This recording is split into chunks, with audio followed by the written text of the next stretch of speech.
Hello and welcome to the first official episode of The Red Lot, hosted by myself, Mike the Intern, my dad, Bart Holmes, and our leftover guy from the Talk crew, Jake, who is also a huge Kansas City Chiefs homer, just like myself. We're all in the studio, and the way this show is going to work as we go through the season is we are all hardcore Chiefs fans, season ticket holders, if you will. We have been for a very long time. And so this show going forward will be nothing but about the Kansas City Chiefs. And then, of course, the AFC West as that stuff goes through. And so to start off, let's talk about the bummer in Buffalo. Really, I think a lot of teams in the NFL, Buffalo included, have seen what things that they can exploit in us. And it was pretty evident in that game. Your thought, Jake? Totally agree. They knew our offensive line was uber hurt. We had guys missing all over the place.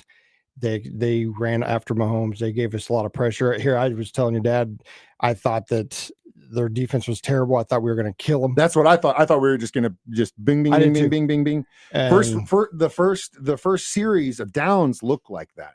Yep. But then about halfway through that second series or third series, it really was the we'll get into Schaefer's in a little bit. But I think when that intentional grounding call happened, we abandoned the play. How do you feel about that?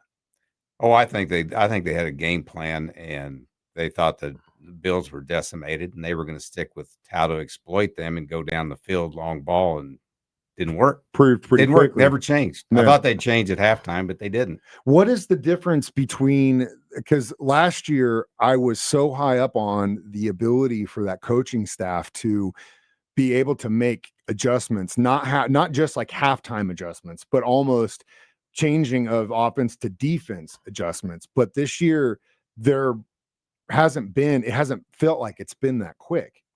They were able to change on the fly, but it just doesn't. I don't know why that.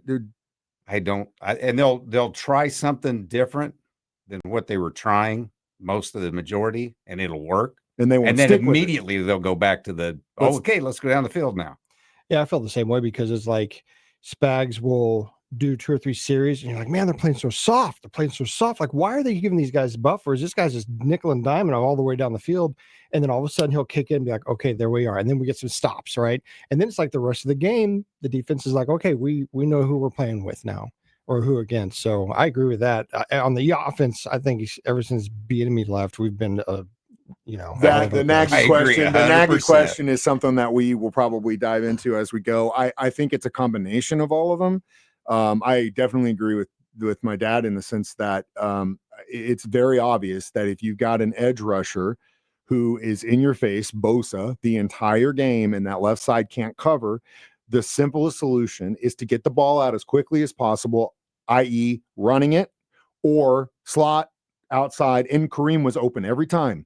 You do that enough times because the end is going to commit, do it quick, and then we get 5 yards a chunk. Yeah. Am I wrong? I mean, that's how we've got all the weapons down the field. They've got to hang back. So the way you defeat that, and they tried one screen pass.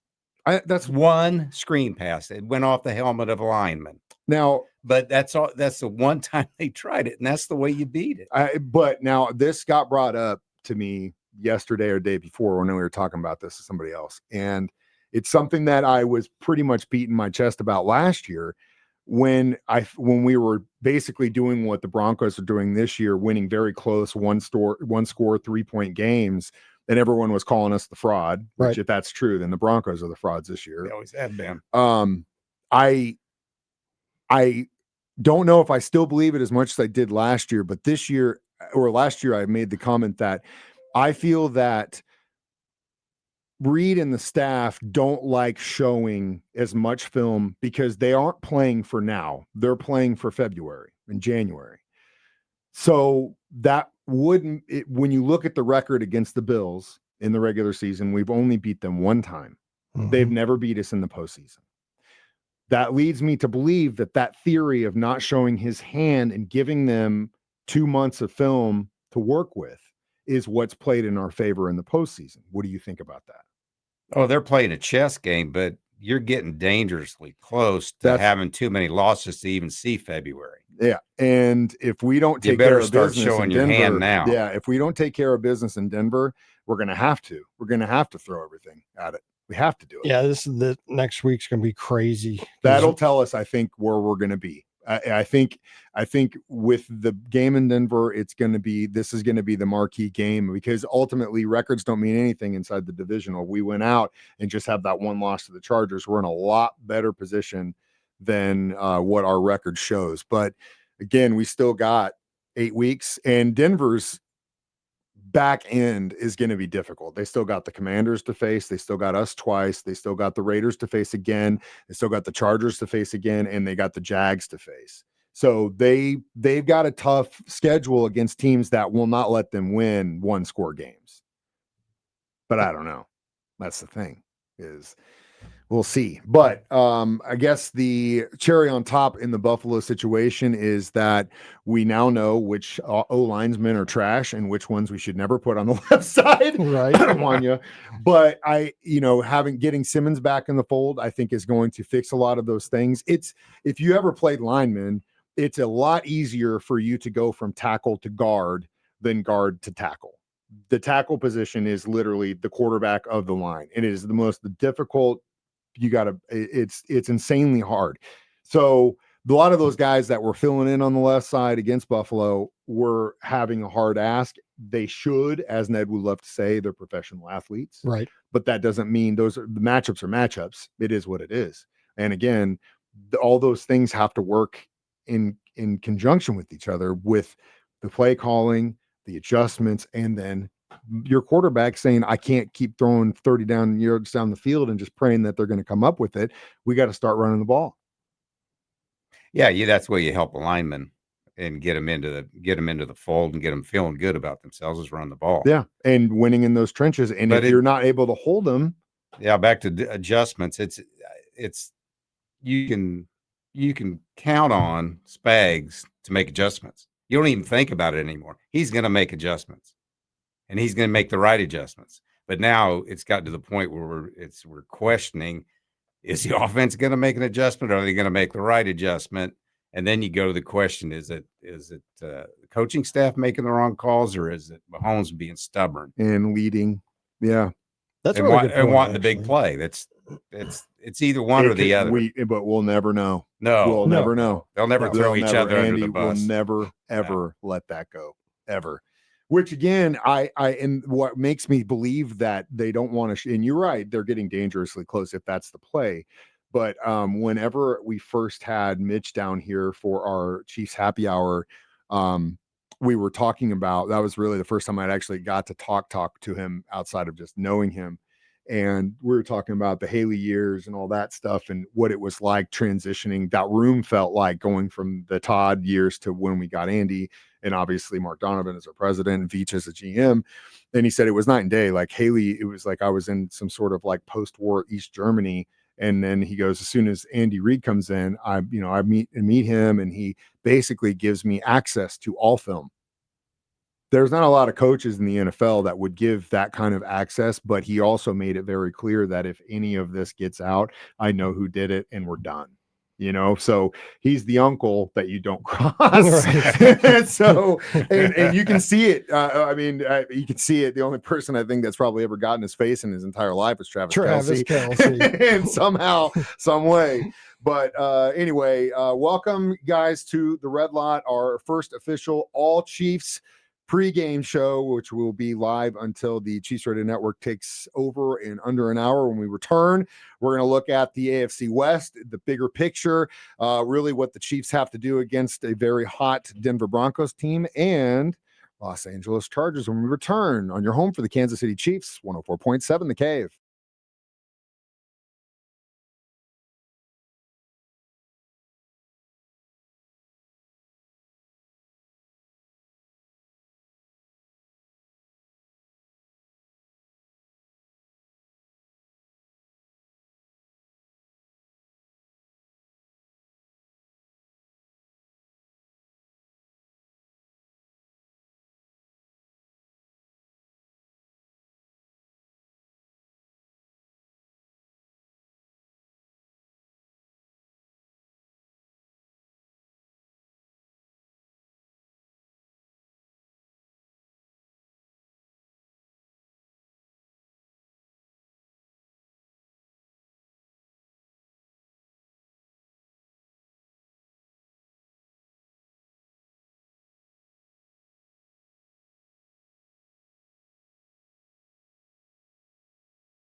104.7 The Cave. Mike the Intern in the studio with Jake and Bart. It is the Red Lot on your home for the Kansas City Chiefs.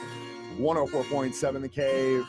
Again, your all Chiefs pre-game show. And now we're into the next segment where we're really going to try and focus on the AFC West picture as we stand right now. The Broncos own the division with a perfect at-home record, 5-0, which is actually really good. Chargers in second, Chiefs in third. Chargers on the tiebreaker, at least right now, because they won the first game of the season. Kind of went over this a little bit in the last break as far as what the Broncos have waiting for them after we go into Denver. And like I said, it's not going to be easy for them. They almost lost to the Raiders, right? And that was at home. They have to go into Vegas in December and face them again. They've got us. They've got the Commanders. They've got the Packers. They got the Jags. They've got us again on Christmas Day at home. And then they've got to they go back home in January to close out the season against the Chargers. I really feel like that January 4th game between the Chargers and Broncos is going to be a huge one for both of them. As far as the Chargers go in their fall there, because I think if anyone's if anyone is a fraud in this, it's the Broncos. Chargers, for some reason, if they can stay healthy, they're going to have a lot better chance because they really only have the Jags. They got the Eagles at home. Of course, us, the Texans, who have just been kind of up and down with everything and not really consistent. Also, the Cowboys at home, which another team that is just so damn inconsistent. And again, I know we're like trying to focus on AFC teams and AFC West teams, but I do need to bring this up. What the hell is Jerry Jones thinking? You trade away Mike Parsons, right? You're this guy who is a monster, and then you give the farm for the kid on the East Coast. What in the hell are we doing? I love it because I'm a Cowboy hater. I am also a Cowboy hater through and through. I hope Jerry lives another 100 years because he is ruining that team, and they're so talented, but for some reason, man, they just can't figure it out, and they can look stellar one game and then turn around and look what they did against the Broncos and look like whooping boys. And I don't know what he's doing. Micah Parsons was the premier player, and then, like you said, he just gave away the farm. I mean, look what he's done for Green Bay. Well, and so I mean, they just overnight. So I bring that up to Ned, and Ned goes, "Well, you don't know what's happening in the locker room." I go, "Well, he goes to another team, and they're having success. So I don't think it was his locker room banter. It was probably something to do with him and ownership." Despite his shortcomings and viewpoints sometimes, I was listening to Rome because he's on our sister station 102.1 The One a couple days ago, right after all this went down. And he is a huge homer for the Cowboys. Obviously, always has been. But man, I really think he knocked it on the head. It doesn't matter anymore. Jerry just wants the attention. The reason the Cowboys are so valued as an organization has nothing to do with their record, has nothing to do with their successes in the 90s. It has everything to do with the fact that Jerry Jones gets those cameras on him and they make news. And for some reason, everyone eats it up.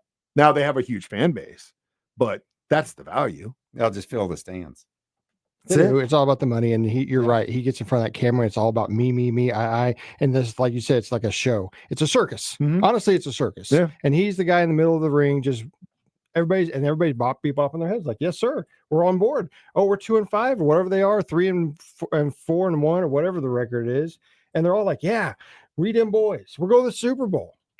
And that's why I just laugh because these guys have all drank the Kool-Aid. I never really cared about the Cowboys until probably, I don't know, last 10, 15 years. Like, because they're an NFC team. Like we might see you one time, right? Yep. In 4 or 5 years. And if we see you in the Super Bowl. Mike, we get so much hate from Cowboys. I don't understand it. It's because what does it have to do with you could go back further than us. And to the time when they were rivaled Houston Texans versus Dallas Cowboys. But that was over 60 years ago. So anyone holding on to that, like what kind of grudge are we talking about? A league that doesn't exist anymore. So why? It's a regional thing. I mean, who else is there close? I mean, there's Houston. But that's actually probably that has to be longevity of football teams. It has to be it. Cowboys and the Chiefs in this Midwest region? settings. It's There's not no Oklahoma there's team, Green Bay and all those Arkansas up north, team. but they don't fit the mold of Midwest. Yes, that's probably it. I think that's what got to it be is. it. Don't Yeah. forget, we're America's team now, boys. Well, see, we're, that's the other thing. we're the world's team, That's right. man. I like that. We're We're the the world's world's team. They team. used to show up for games, but they don't know what it's like to show up for games anymore. Yep. So back to the AFC again. It hurt so bad to root for the Raiders and yell out "Just win, baby" on Thursday night over and over and over again in the bar. But I did, and I was so psyched when they got that block punt. I thought it was over, but it was a Carl Schaefer's called game. And as much as we try to give the referees the benefit of the doubt, I still stand on the hill, and I will die on this hill, that if you are in a professional sports game and you have a crew of 5 or 6, 2 guys on that field's job is to watch the ball at all times because they're line judges. How are you supposed to judge where that ball is placed if you're not watching the ball all the time? So help me understand why none of them saw a tipped ball in that game against the Bills. And it's plain as day. Now, granted, we were all sitting at home, so the TV We saw it on slows her TV, down, but again, how do you explain that? A, there's no excuse. B, Mahomes was telling them. yeah, it's like It's a non-reviewable call, but still, But make the call right to begin with. You don't have to review one it. Make line it right. judge had to run up Make there it and right. say, "I saw it go up tipped." Yep. That's all he had to do. Yeah. And then that's not reviewable, but that's his job. Carl Schaefer's, and again, we've gotten so much hate over the last few years as far as the refs love the Chiefs, blah, blah, blah. That's garbage. It is absolutely garbage, especially in Buffalo. Hopefully that proved it to you. But then to go into further about Carl, 11 penalties on both the Raiders and 11 penalties on both the Broncos. Again, what are we doing here? How does the league fix the officiating inconsistencies? Is because I feel like, and I've said this for years, it's easier for them just to lean into the refs love the Chiefs, or the league wants the Chiefs to win, or right. the refs love Bo Nix and the Broncos, or pick a team, whatever you want to pick. Mm-hmm. Then for the league to say, you're right, there are inconsistencies and we need to do a better job. Roger Goodell is never going to say that, ever.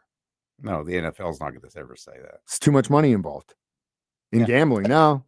Yeah, have you seen the new guys though? They're bad. They're not throwing the flags. It's weird. Well, see, that's the thing, is it's almost as if they're letting them play, but the consistency isn't there, because last night they weren't. When we were in Buffalo, I felt like they did a good job of letting both teams play. I did too. There were a couple no hold calls where I was like, hey, there were a couple penalties on us where I was like, I don't know how that got called, but it is what it is.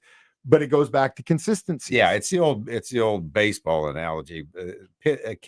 Hitters don't care where you call them balls and strikes. They want, if you're going to call them a little outside as then strike, I know. then continue to do it. Make it all game long. I'll swing at it. It's the same thing. It's the same thing. And I think if that was the case, it's kind of like the Cochran multiple penalty conversation we had, is after the second time you get called for the same penalty in a game, you need to know from that moment on for the rest of the season, every time 45 goes out there to defend a return, those refs are going to be watching you every single time, and they're going to talk to each other and say, 45 likes to grab, watch him. Dude, he killed us in the Jags game. That was killed us. Him and Butker, those two disciplinary screw-ups, is the reason why we lost that game. Yeah. And that ultimately is what I believe is the issue for the Kansas City Chiefs this year, is every game that we lost comes from discipline. Whether it's the quarterback calming down, throwing in the flat, game managing. You got a guy who's literally out on the field 5 times for special teams and gets called half of the time in one game, and then comes back the next week and does the same thing. Those are all that is a reflection on, I think, I have a feeling, and I hope I'm wrong, but the monster may have gotten too big for the room. It's kind of like Major League 2, right? They win the pennant, and they're all getting paid nothing, and their locker room sucks. They don't have showers, they don't have hot bath. They come in the next year. Willie Mays has got all these chains. Yeah. He's a movie theater guy. He's a movie star now. You know what I mean? And I feel like almost like Reed needs to reel it back in. Yeah, but They were there years ago. I mean, why would it just now hit after all they've done so far? Every year you had that same thought, though.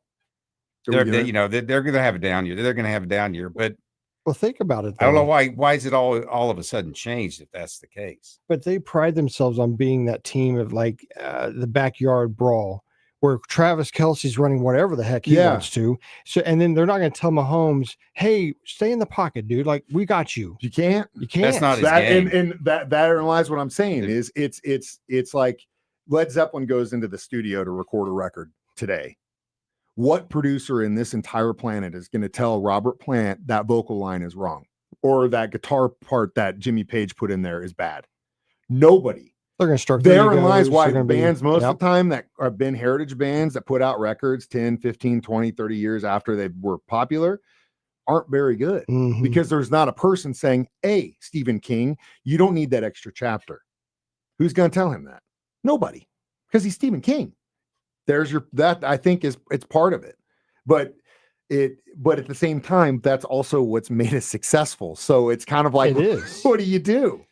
Yeah, but yet in the longevity of a quarterback's career, he's got to make adjustments throughout his career to be a long-term successful quarterback. Him running and taking these hits. And at some point in time, he's got to realize that they've adjusted to him and they're going to keep him in the pocket, and he better figure it out pretty quick, or it's not going to go well for him.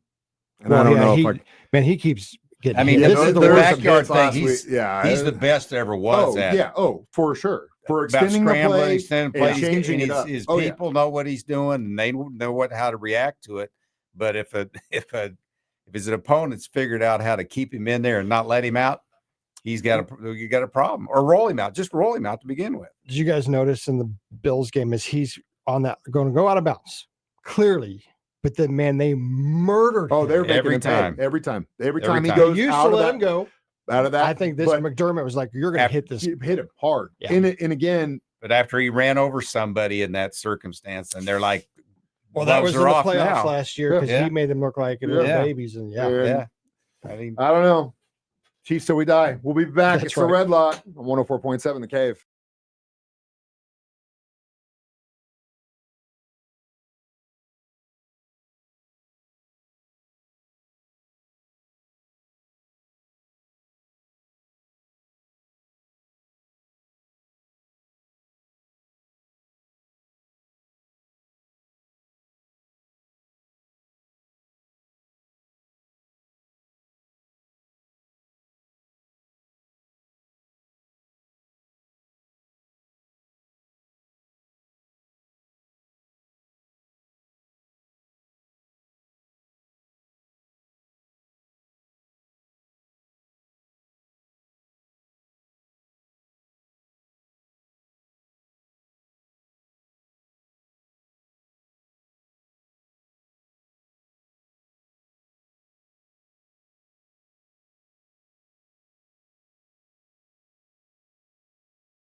We're back. It's the Red Lot on 104.7 The Cave. You're home for the Kansas City Chiefs.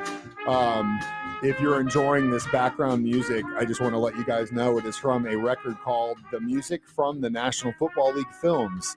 And I did not know this, but they actually released a bunch of those NFL film musics in like the early 70s. They did 3 volumes. And the reason I know this is because Steve Spagnuolo, our defensive coordinator, did a video about how when he was a kid, his sisters had massive record collections, Beatles, Zeppelin, Aerosmith, all that stuff, right? He had 3. One classical album, and the other 2 was Volume 1 and Volume 2 of the National Football League NFL Films music. That's fun. This guy has been listening to this stuff since he was a teenager. Can you imagine little tiny Steve Spagnuolo in his house listening to this music? I see coming him. up with schemes in his mind. 10 years old with a glass of scotch and a cigar It's just, and a smoking room. that's exactly how I feel when I was good. I love it. I think this stuff's great. That's awesome. But yeah, anyway, we're back and we've got a little bit more. We were talking about in the break about off camera, off mic, about how we always feel like we're in this place. And I think we do better as an organization and as a team when we are underappreciated and we're treated as the underdog, and then we just somehow, some way figure it out. Even though some of the losses that we've had this year have been very extremely tough for me to swallow. The Chargers won, we had that. The Eagles, we had that. In Buffalo, easily winnable. The Jacksonville one, I'm just going to blame on a fluke because it is what it is. But those 3 were really, really tough for me to swallow. But like we said in the last break, going forward, there's still half of the season left to play. Yep. And those are the same games we won last year. Yeah, and almost and and a lot of that half is all divisional opponents. So with that being said, it's not a fire sale. Do not think that we're not going to be the Chiefs. I just think as long it feels, I keep saying this, it feels like a lot like last year where we were this close, but we were just getting by. This year we're this close, but we're not quite there yet. Mm-hmm. Well, last year I said it all. We could have been 8-8 Easily. easy. And this year it's kind of like, well, here we are. If we go into Denver next week and lose, we're at 5-5. We're a 500 ball club, which is it's the alter ego of what happened last year. Mm-hmm. We were winning the close games, the 1 possession games, and this year it is a different story. And it's got to be the league's figured out some of it. Oh, sure. And we're not making the adjustments. Yeah. Well, I think you hit on something too. I think the week before it was everybody. You turn on any sports program on TV and they were like, Chiefs are back. Chiefs are back. Oh, yeah. Favorites, MVP. And they're going into the Bills and their favorites. Yep. At home. Then Bills at home. Then they're favorites. back to feeling like, yeah, we can coast on, not coast, but it works on your psyche when they all of a sudden, hey, we're back. There's a reason most pro gamblers, like the guys that really, really put money down, don't bet NFL games for the most part because it's so unpredictable. Oh, it's very any given Sunday. And it is, and it holds true because I mean most of the old heads I know that play a lot just focus on college because you at least have a better. I mean, there are upsets and things happen all the time, but the NFL is just so up in the air. Obviously, there was the trade deadline. Did you guys want him to go for Brees or not? Man, I didn't. Because we are. I mean, how long is Pacheco going to be out? Maybe. Well, supposedly he's been the whole talk about the Brees thing and why we aren't doing as well in the run game has lit a fire under him. And he's been like they've been suggesting rehab. I heard there was like 2 to 3 hours a day. He's been at the facility for 6 to 8 hours every day. Wow. So he's got a lot in that tank. And I think in Pacheco's, I agree. I'm glad we didn't go after him. I think we really need to say we don't have the picks. I think we got 6 or 7 next year. Yep. When we made those trades a year or two ago, we had like 10 or 11. We don't have the draft capital to screw around with, A.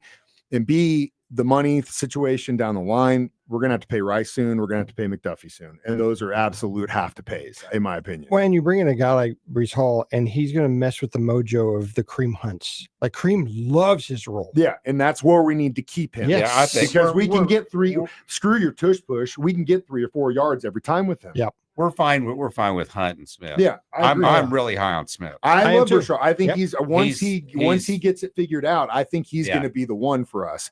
The thing about Pacheco that I absolutely love is fire, but his eyes are just so bad. He lacks so much vision. And I don't understand it. It's almost as if like as soon as he has to turn the engine on, he closes his eyes like anticipation.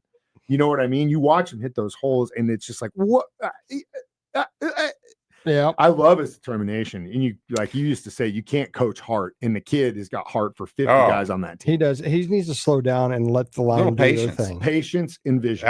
That's what makes a good running you back. See those hesitate, even if it's just a half second of hesitation to get the vision. Running back for the Steelers that he would run up the line and just stop for like a half a second, and then he would hit those holes. Yeah. I'm like, man, that is an amazing way to just wait for the line to do their job. Just hesitate. Yes, man, that guy was so good, and he would just run through. And I'm like, man, this guy is got it figured out. Yeah. And the Pittsburgh Steelers, I mean, our O-line needs some help, right? But you're right, Pacheco's not a big guy, and he's running right into the back. That's exactly what he does every time. It's the vision thing. He's running downhill every time. Patience. Yeah. It's patience and vision. We do get Josh Simmons back, and I think that's going to be crucial.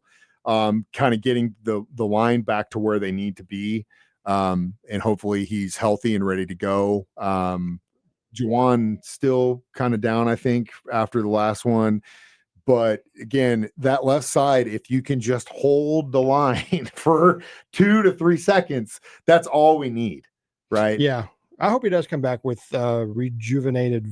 I mean, he's a rookie, right? And a turnkey offensive lineman left tackle rookie in this league is like finding a damn genie in a bottle. Gold. So hopefully this little break, whatever it was, like we're all giving him the respect that he needs, and he's going to come back and just prove everybody. And I you know, in this day and age where you literally can't be under any kind of public figure without everyone wanting to know your private business, I applaud the league.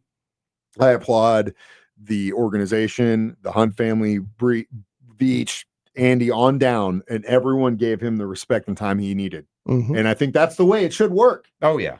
And even after 4 weeks of them asking him the same question, it took about 3 to 4 weeks for the journalists to finally get it that they're not going to answer. Reed's not going to let this happen. No. So shut up and move on, which I think is good because you see leaks happening all over the place, you know.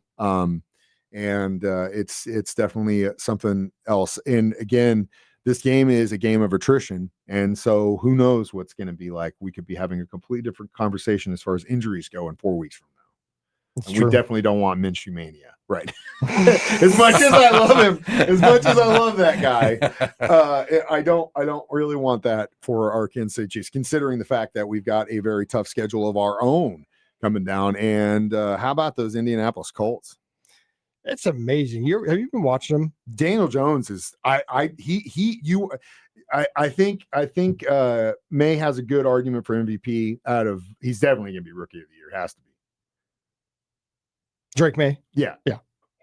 But I think Daniel Jones deserves to be in the conversation for MVP as well. Oh, absolutely. I mean, he's probably going to get 2 or 3 receivers 1,000 yards this year. Well, that's the product of being able to sit in the pocket and do your check downs and not feel like you've got to run with your head cut off like Mahomes does. Is it also, I think it's kind of crazy insignificant that the owner passes away and then this good looking female starts on the side of it. I like it. Wearing full gear, head to toe, clipboard in her hand. Flat bill. That's what I'm talking about. Oh, yeah. Jerry Jones should learn something from her.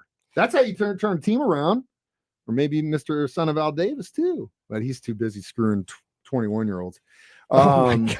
And bad haircuts. With the bull. Yeah. So we got a lot of season to go.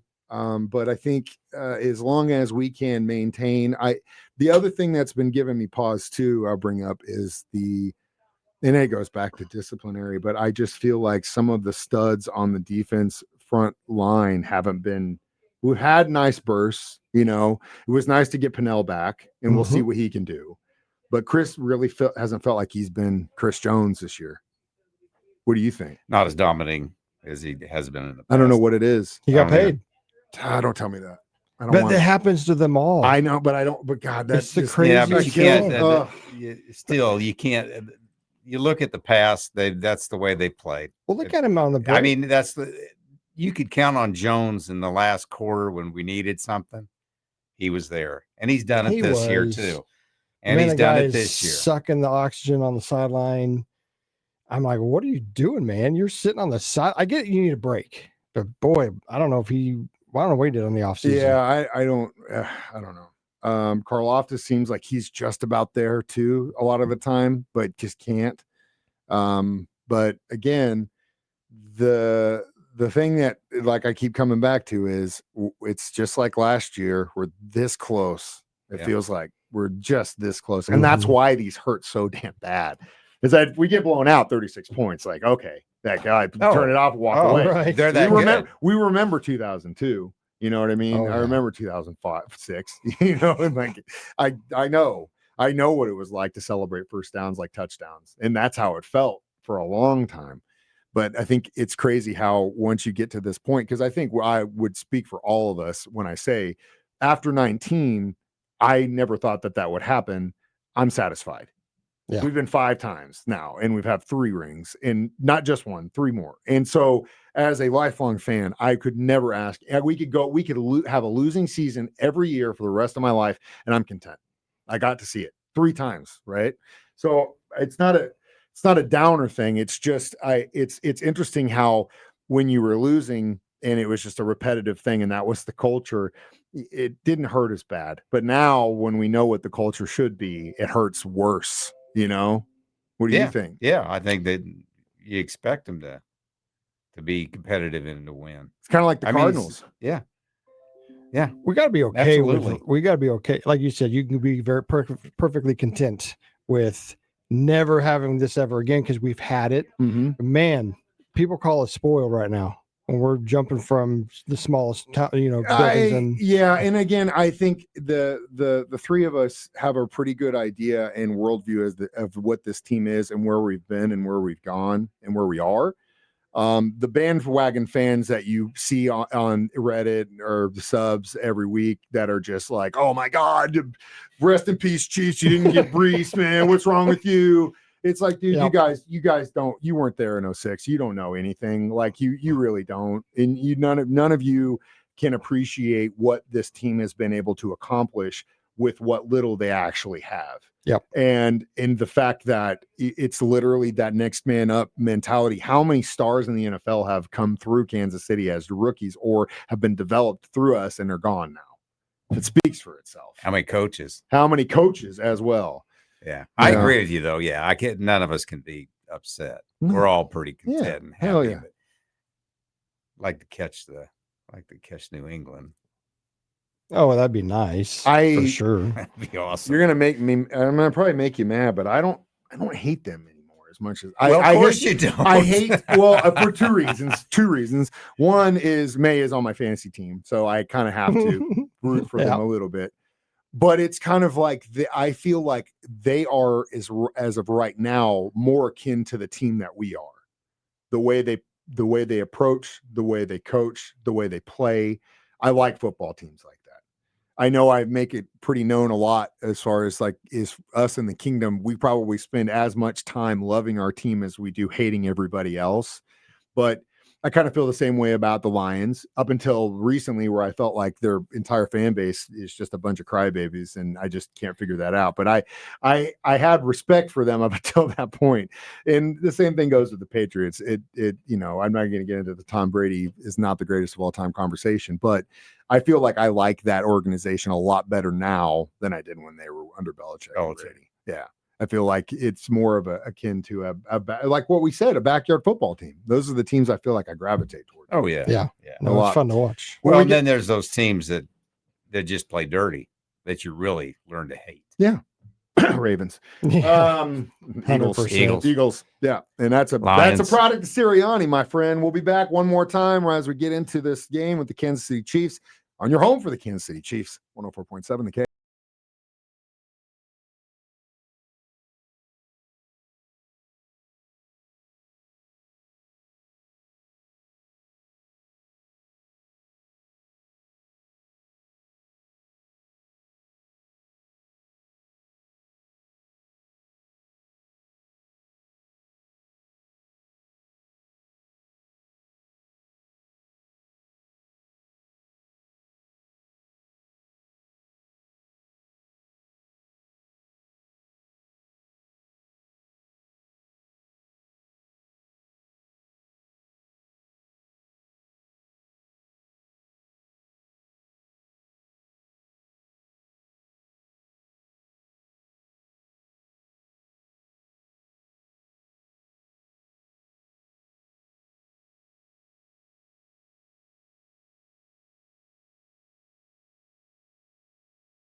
That'd be that would be funny. Oh, we got one more.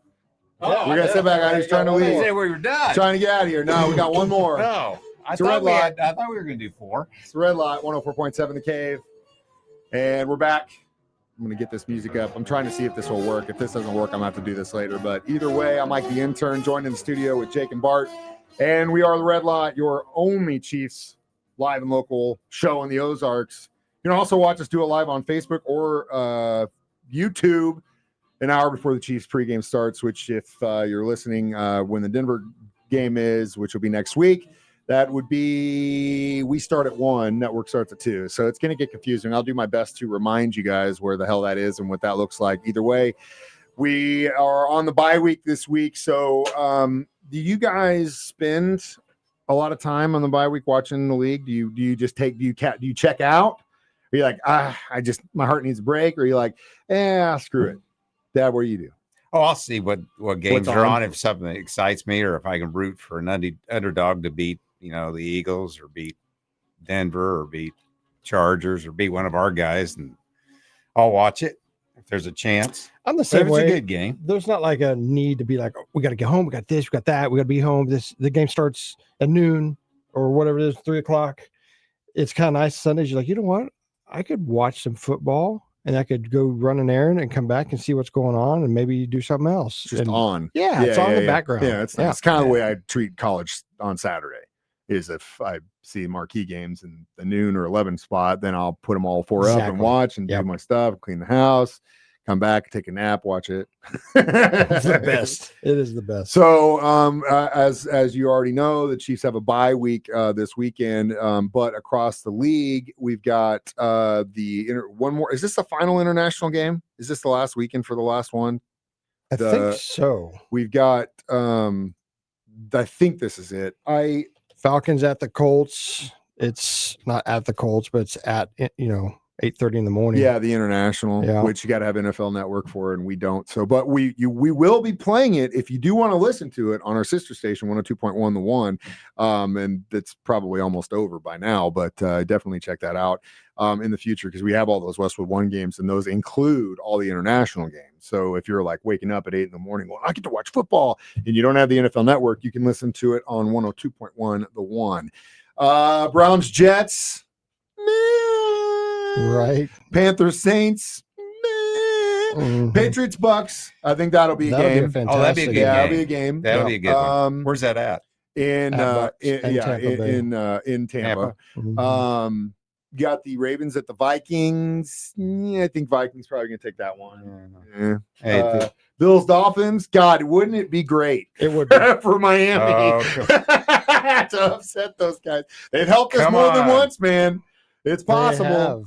Come on, possible. Remember the game we were at when they beat the Patriots? Gave us the one seed. It was huge. Yeah. Huge. Yeah. We got Giants and Bears, which again, I really do like the kid in New York, though. I think he's going to have a absolutely. If Dart can stay healthy and they actually put some money behind him and give him some breathing room, I think he's got the talent to turn that organization around. We'll see, though. Jags Texans, meh. Cardinals Seahawks might be an interesting matchup just because those two teams are kind of like, what are they? Mm-hmm. You know what I mean? The change up with the one stat that made me so upset about the Bills loss was that Jacoby Brissett had a better weekend than Patrick Mahomes did stat wise. That just I can't. That was the one thing I opened my conversation with them about was like, I don't know what world I'm living in where Jacoby Brissett has a better weekend. That tells you how bad the Cowboys defense is. Oh, well, that's also very good for us on Thanksgiving. Lions Commandos, I think that's going to be a good one. That'll be a good one. Rams 49ers, that'll be good. And then we've got the Steelers Chargers Sunday night game. Oh, that's one of those. God, I'm going to be rooting. That's like going to make me feel so we're going to be yucky, Aaron man. Rodgers fans for a day. That's like I can't. It's going to be really hard for me to say just win baby again in the same week. Go Grandpa. Yeah. Or go smoke some Owastu or whatever that stuff is they takes in South America to see Jesus. But go good luck with that. They are also kind of a team that I don't know if they are the real deal or not, but we'll see. That Sunday night football game is the one. And then we got the Eagles and Packers on Monday night, which I have to root for the Pack on that one. Oh It's yeah. NFC, but I definitely have to root for the Pack. And that's another team where I don't really know. There's a lot of teams in the NFL right now that it's just like, other than the Colts, which the Colts have had a really easy first half. They have. So it's, again, we're at that point where it's so hard to say, are these guys the real deal or not? And I don't think, as I look at these games in the league, across the league, what would you say, Dad? Who's the team that's the real deal right now? It's hard to tell right now. I don't think there is one. The next 3 weeks will tell the tale. Next 3 or 4 weeks. It's kind of like the bingo thing where you're turning it, and then whatever drops up, you're like, okay, there's your 1 seed. And then you keep turning, because in the AFC, the Colts, obviously this week they play the Falcons out in London, and then it's the Chiefs, the Texans. They got to host the Texans. They go to the Jags. They play the Seahawks. They do not have an easy schedule. No. 49ers, the Jags again, and the Texans again. So they could just fall flat on their face. All of these teams. I mean, we've had Yeah. several years where, like a couple years ago, Arizona came out, won handedly for the first half, and then literally crapped the bed for the last half, and it was it. Every team in the NFL has at least 2 losses or more. So that tells you even the teams in the top of their division have lost a fourth of their games at this point. That's, like I said, there is no real deal here. And there's still plenty of time to figure out who the real deal is. And I think, and I believe in my heart of hearts, it is your Kansas City Chiefs. Guys, again, thank you so much for joining me in the studio for our new podcast, our new adventure, The Red Lot. Again, I'm Mike the Intern. This is my dad, Bart Holmes. Jake, who has been part of Ned Talk for years and years and years. I cannot thank you enough for being a part of this with us. Yep. Again, if you are not a Chiefs homer and you're not a Chiefs fan, this probably isn't for you. But I don't know why the hell you would be listening or watching this if you weren't, because we are your home for the Kansas City Chiefs, 104.7 The Cave. Have a great weekend, and we will see you next week when the Chiefs head to Denver to face off with the Broncos.